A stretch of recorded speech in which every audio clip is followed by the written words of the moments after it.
Hello चलतु आज आम प्रस्तुत करवा गोटे हेल्दी ड्रिंक्सटे जो मानकर हार्ट प्रोब्लेम अच्छी यही जूस से किसी मेडिसिन टू कम नुहे। प्रथम गोटे मिक्सी जार ना से बीट लाउ एप्पल गाजर पुदीना पत्र कषि आंब अदा यार फ्लेवर टी बहुत भल आसता।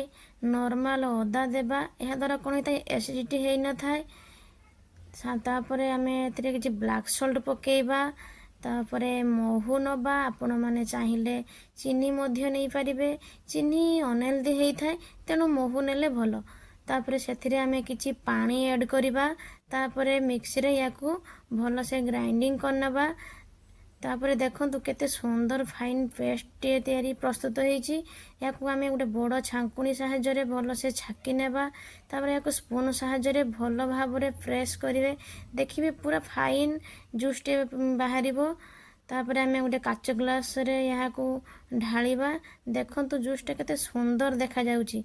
साधारणतः छोट पिला माने गाजर बीट खाया को नाक टेकंती से माननको एमिति जूस प्रस्तुत कर दियंतु देखिबे से माने बारंबार पीवा को जिद्दी करेंगे।